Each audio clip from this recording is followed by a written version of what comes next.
वैष्णवेभ्यो नमो नमः। गौर सचरामित निधि गौरम सर्वं स्तुवे गौरेण प्रथितं रस्य भजनं गौरम सर्वं ददे।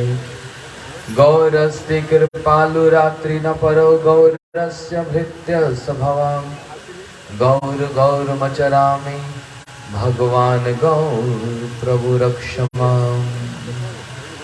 महाबोधे स्थिरे कनकरुचिरनीलशिखरे वसन प्रसदन्त सहज बलभद्रेण बलिना सुभद्रा मध्यस्थ सकल सुर सेवा वसरदौ जगन्नाथ स्वामी नयन पथगामी भवतु मे।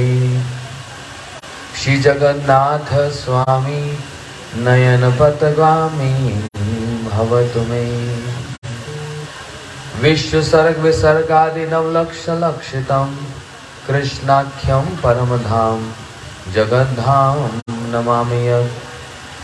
श्री कृष्ण चैतन्य प्रभु नित्यानंद श्री अद्वैत गदाधर शिवासादि गौर भक्त वृंदा।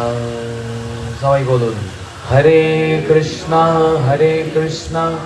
कृष्णा कृष्णा हरे हरे हरे राम राम राम हरे हरे।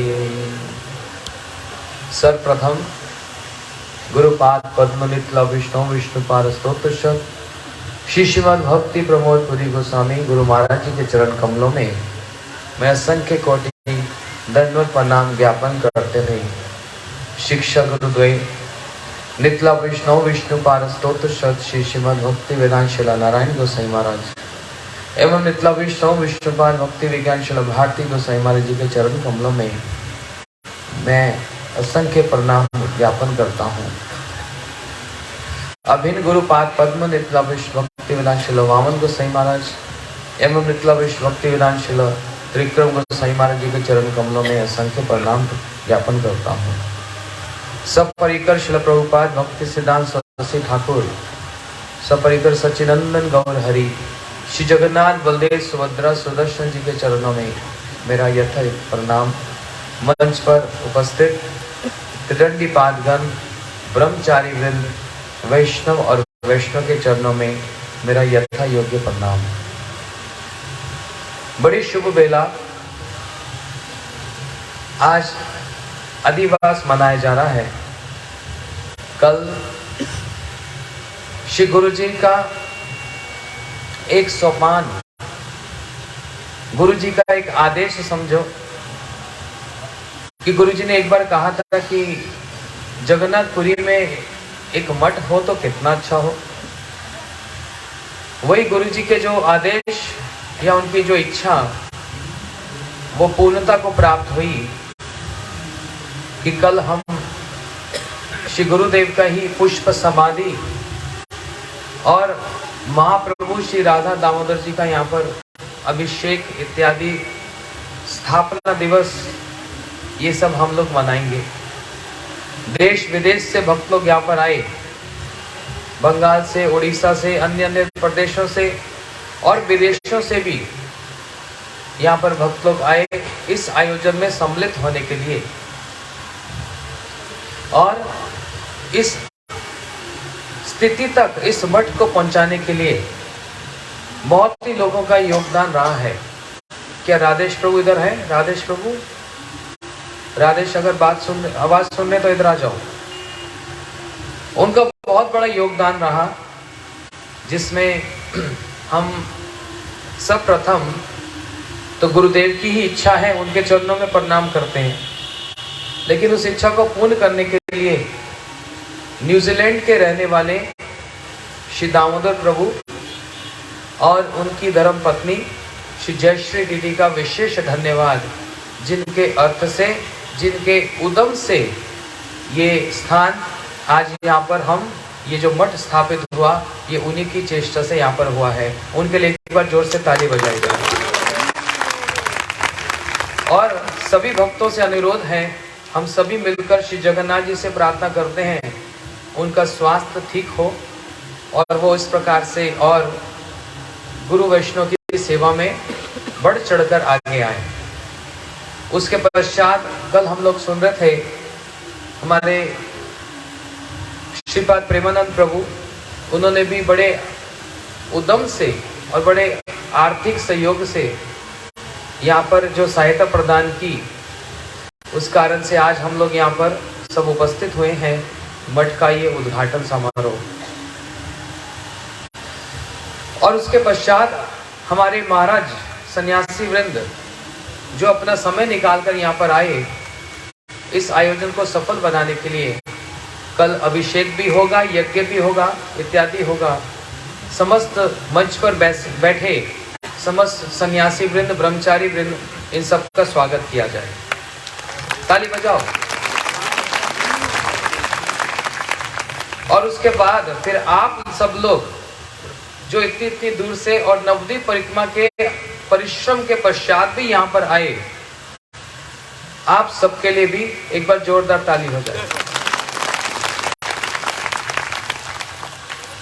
श्रील भक्तिविनोद ठाकुर जी ने, समय हमारे पास कम है, अभी अभी महाराज बोल गए 8:30 तक शेष करना है, उसके बाद एक उड़िया नृत्य होगा यहाँ पर।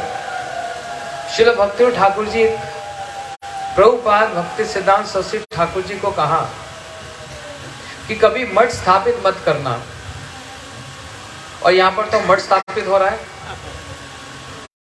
ना, ये आदेश था ना, कभी मठ स्थापित नहीं करना। और भक्ति सिद्धांत प्रभुपाद जी ने 64 मठ के स्थापन किया।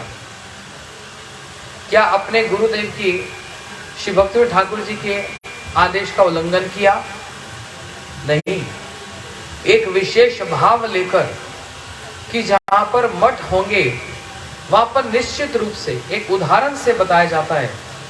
जैसे एक स्कूल में एक छात्र पढ़ने जाता है तो कभी छात्र फेल भी हो जाता है, लेकिन यदि वो फेल भी हो जाता है परीक्षा में तो भी उसका कोई नुकसान नहीं होता। उतनी अनुभूति, उतना अनुभव तो वो साथ लेके जाता ही है। उसी प्रकार श्री भक्ति सिद्धांत सरस्वती प्रभुपाद जी ने मठ स्थापन कार्य जो आरंभ किया, 64 मठ का स्थापन किया, उसका उद्देश्य क्या कि साधक आएंगे और यहाँ पर आकर भजन करेंगे, साधन करेंगे और महाप्रभु की शिक्षा को ग्रहण करेंगे। उसमें यदि कोई चला भी जाएगा तो भी उसकी कोई हानि नहीं होगी। क्यों? कौन्त्या प्रति जानी नाम भक्त प्रणश्यति। हे कुंती पुत्र अर्जुन, इसकी घोषणा कर दो, मेरे भक्त का कभी विनाश नहीं होता। और हमारे गुरुदेव श्री भक्तिवेदांत नारायण गोस्वामी महाराज तो कहते थे, जिसने एक दिन भी दीक्षा मंत्र प्राप्त किया, एक दिन भी हरि नाम जप किया और उसके पश्चात छोड़ दिया, तब भी उसका कोई हानि होगी?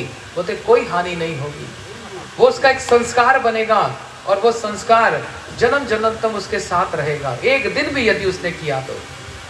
और जिसने सारा जीवन ही मठ में निकाल दिया, जैसे श्री भक्ति स्वरूप सिद्धांती गोस्वामी महाराज जी कहते हैं कि जिसने एक जीवन भी जैसे तैसे भी मठ में निकाल दिया, उसके पश्चात ऐसा श्रेष्ठ संस्कार लेकर वो जन्म लेगा कि उसकी भक्ति वृद्धि को प्राप्त होगी और एक दिन भगवत धाम पहुंच जाएगा। एक जन्म भी भगवान को, एक जन्म भी यदि समर्पित कर दिया तो। इसलिए ये मठ का कार्य किस लिए? यहाँ पर रहकर हम महाप्रभु की शिक्षा को सीखेंगे, यहाँ पर रहकर हम भागवत धर्म का याचन करेंगे। वो भागवत धर्म जिसके संबंध में भागवत जी में कहा कि श्रुति तो पठितो ध्यात आद्र तो वाहन मोदिता सद्य पुनाति सद्धर्मो देव विश्व द्रोपी। अरे इस भागवत धर्म को यदि कोई श्रवण करता है, कीर्तन करता है, मनन करता है और इसका अर्चन करता है, और यदि ये भी नहीं करता, मात्र सम्मान ही करता है कि जो ये सब करते हैं उसका सम्मान ही करता है, देव विश्व द्रोपी ही, इतना बलवान, इतना श्रेष्ठ हो जाता है। इसलिए इसमें किसी आयु की आवश्यकता नहीं। प्रहलाद जी ने कहा, कौमार आचर प्राज्ञो धर्म भागवतमी दुर्लभ मनुष्य जन्म तदप्यनुद्रवर्थदम। ये मनुष्य जीवन बड़ा दुर्लभ है, इसकी सार्थकता कहाँ होगी? बोलते यदि कोई भागवत धर्म का याचन करेगा।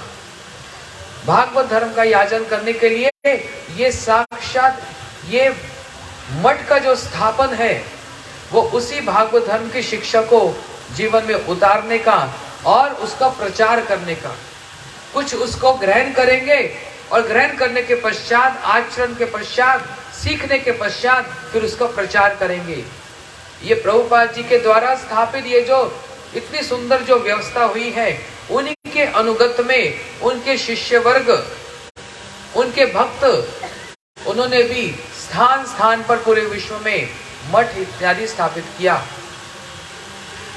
और वहां पर श्री भागवत, श्री चैतन्य चेतामृत, चैतन्य भागवत गीता की समस्त शिक्षाओं को साधक ग्रहण करता है और उसमें परिपक्व होने पर फिर प्रचार आदि कार्य करते हैं।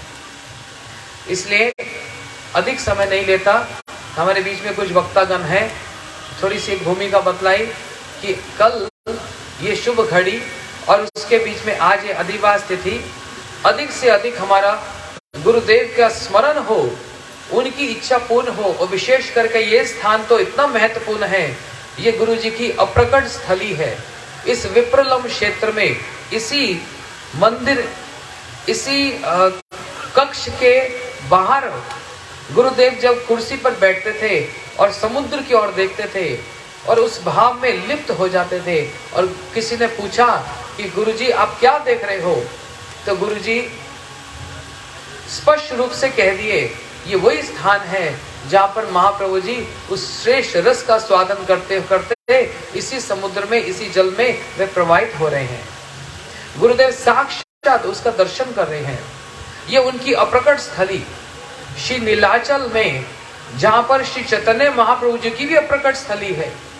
श्री चैतन्य महाप्रभु यहीं से श्री टोटा गोपीनाथ जी में अंतर ध्यान हुए। यही वही स्थान जहाँ पर मेरे गुरु महाराज, ये निकट में ही इधर श्री भक्ति प्रमोद पुरी गोसाई महाराज भी उन्होंने अंतर ध्यान लीला इसी स्थान पर की। और हमारे गुरुपाद पद्म नितला वैष्णव विष्णुपाद भक्ति उदान नारायण गोसाई महाराज जी, उन्होंने भी इसी स्थान को ही चयन किया, इस संसार से प्रकट होने की लीला को यहाँ पर ज्ञापन किया। इसलिए सारे विश्व में ये बड़ी श्रेष्ठ स्थान है, ये बड़ा श्रेष्ठ स्थान है, ये नीलाचल बड़ा श्रेष्ठ है। और तो और श्री भक्ति सिद्धांत सरस्वती ठाकुर प्रभुपाद जो गौड़िया मठ के जो क्या संस्थापक आचार्य, उनका जन्म स्थान भी श्री जगन्नाथपुरी श्री मंदिर के निकट में है। इसलिए ऐसी श्रेष्ठ स्थान पर हम लोग विराजमान हैं। महाराज गणों के मुख से स्थान की महिमा और गुरुदेव की महिमा इत्यादि के संबंध में हम लोग श्रवण करेंगे। इस श्रृंखला में सर्वप्रथम मैं प्रार्थना करता हूँ, हमारे बीच में श्री पाद भक्ति वेदांत वन महाराज जी उपस्थित हैं, वे हमको कुछ हरि कथा श्रवण कराएंगे। पूज्य पाद वन महाराज जी।